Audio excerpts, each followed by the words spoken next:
한 주간의 핵심을 짚어보는 시간, 주간 이슈픽 강민지 기자와 함께하겠습니다. 강 기자 어서 오십시오. 안녕하세요. 네, 첫 번째 이슈픽 볼까요? 네, 탄핵 심판 막바지. 네, 정말 막바지 온 것 같아요. 네, 맞습니다. 윤석열 대통령에 대한 헌법재판소 탄핵 심판이 막바지 국면에 접어들었습니다.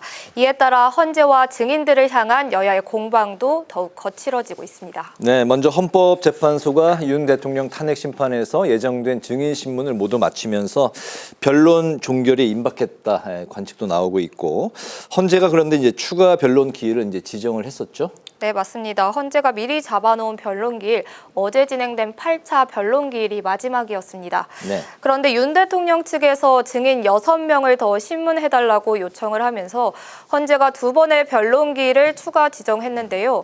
18일에 열리는 9차 변론기일에선 서면 증거조사와 함께 이 국회 측과 대통령 측의 최종 입장을 각각 듣기로 했고요. 네. 20일 10차 변론기일 땐 추가 증인 신문을 하기로 했습니다. 헌재는 이를 위해 윤 대통령 측이 요청한 6명의 증인 중 한덕수 국무총리와 홍장원 전 국정원 차장, 조지호 전 경찰청장을 추가 채택하기도 했습니다. 네, 20일 10차 변론 기일은 윤 대통령 측에서 그 다음 주로 연기 요청을 했다는 이야기도 있어서 어쨌든 그 다음 주 아니면 그 다음 주까지 추가 변론 기일이 모두 이제 종료될 걸로 보이는데, 최종 선고는 그렇다면 언제쯤 나올 것 같습니까? 네, 통상 변론 종결부터 선고까지는 평균 2주 정도가 소요가 됩니다. 네. 노무현 박근혜 전 대통령 탄핵 때도 각각 14일과 11일이 걸렸는데요. 이에 따라 윤 대통령 심판 선고는 3월 중순쯤이 예상되고 있습니다.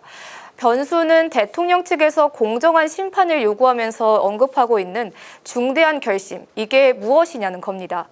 현재로선 대리인당 총사퇴가 유력하게 꼽히고 있는데요. 헌재법에 따라 이 피청구인은 반드시 변호사가 있어야 해서 대리인단이 모두 사퇴하면 재판이 정지되는데, 이를 염두에 둔 것 아니냐는 분석이 나옵니다.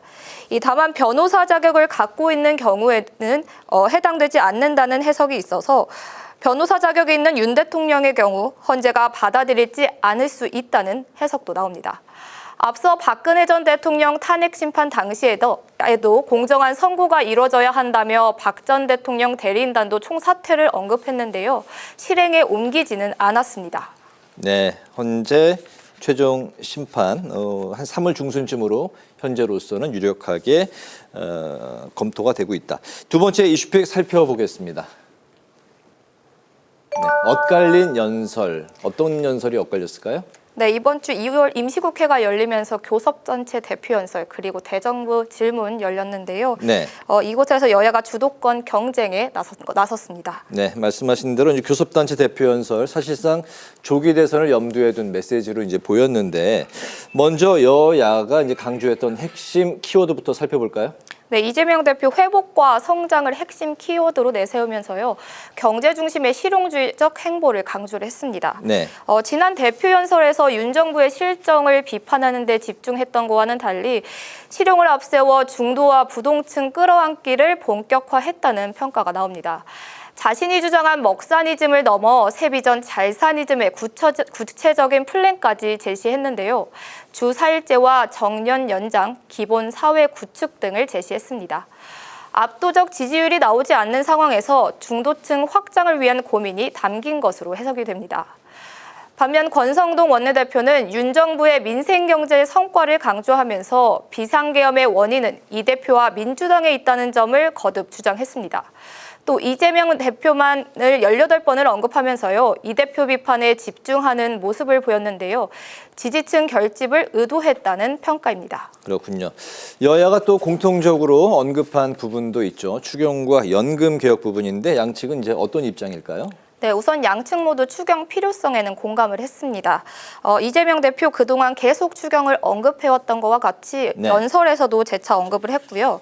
권성동 원내대표도 내수 회복과 취약계층 지원을 위해선 본 예산 집행 뒤에 검토해보겠다, 이렇게 밝혔습니다. 하지만 세부 사안을 보면 여야가 대립하고 있는 지점들이 있는데요. 바로 지역 화폐 예산입니다. 민주당 추경안에 지역화폐 등 민생회복 소비 쿠폰 예산 13조 원이 담겼는데 여당은 이에 동의할 수 없다고 주장하고 있습니다. 여야는 연금 개혁에도 필요성을 언급을 했는데요. 민주당은 합의 가능한 모수 개혁부터 논의하자고 주장을 했고 국민의힘은 연금 특위 구성에 합의하면 모수 개혁 논의에 응할 수 있다고 밝혔습니다. 그렇군요. 추경과 연금 개혁에서 아직도 접점을 찾지 못하고 찾아가는 그런 과정이군요. 마지막 세 번째 키워드 보겠습니다. 하늘이법 추진 속도. 네, 지난 10일 대전의 한 초등학생이던 고 김하늘 양이 자신이 다니던 학교에서 교사가 휘두른 흉기에 안타깝게 목숨을 잃었죠. 오늘 하늘이의 발인이 유가족의 오열 속에서 엄수됐습니다. 정치권도 깊은 애도를 표하면서 재발 방지책과 후속 입법 마련에 나섰습니다. 네, 국민 모두가 내 가족의 일처럼 모두가 이제 애도하는 그런 분위기인데 우원식 국회의장을 이제 비롯해서 여야 대표들도 하늘양의 이제 빈소를 방문했다고요. 네, 맞습니다. 지난 12일 하늘양의 빈소가 마련됐던 대전의 한 장례식장을 찾아서요. 우원식 국회의장과 여야 대표들이 조문을 했습니다. 네. 우 의장은 오늘도 SNS를 통해 아픔과 비극이 다시는 없도록 근본적이고 철저한 대책을 마련해야 할 것이라며 그것이 고 김하늘 어린이에 대한 가장 큰 애도일 것이라고 강조했습니다.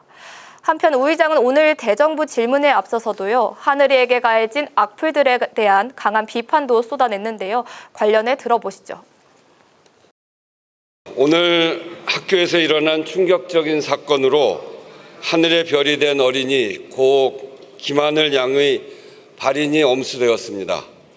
많은 국민이 함께 슬퍼하고 애도하며 또 여러 의원님들과 의장도 빈소를 찾아 조문을 했고 하늘아 예쁜 별로 가라고 명복을 빌었지만 하늘에게 미안한 마음을 덜 수 없습니다. 이런 아픔과 비극이 다시는 없도록 근본적이고 철저한 대책을 마련해야겠습니다. 그것이 고 김하늘 어린이에 대한 가장 큰 애도일 것입니다. 네, 이번 사건을 계기로 이제 질환이 있는 그런 교사들 같은 경우는 치료를 좀 반드시 해야 되겠다. 이런 이제 사회적인 분위기도 일고 있는데 하늘이법 입법에 속도를 내고 있다고요. 네, 그렇습니다. 여야 모두 한 목소리로 하늘이법 추진을 약속했습니다. 여야 안을 살펴보면요. 여당은 교원 임용 전후로 정신질환 검사를 의무화하는 방안을 추진 중입니다. 관련 증상이 발견이 되면요. 즉각 업무에서 배제하고 치료받을 수 있게 하겠다는 겁니다. 당정은 오늘 17일에 협의회도 개최해서 교사들의 정신건강과 관련한 종합관리체계 구축 등 하늘이법 입법을 논의하겠다고 했습니다. 민주당은 정신질환을 앓는 교사가 휴직 후에 복직할 때 심의 절차를 대폭 강화하는 법안을 준비 중인데요. 국회 교육위원회도 오는 18일 전체 회의를 열어서 교육부와 교육청 등을 상대로 이번 사건에 대한 현안 질의를 진행할 예정입니다. 네, 오늘 주간 이슈팩 여기까지 듣도록 하겠습니다. 강민지 기자와 함께했습니다. 소식 잘 들었습니다. 고맙습니다. 감사합니다.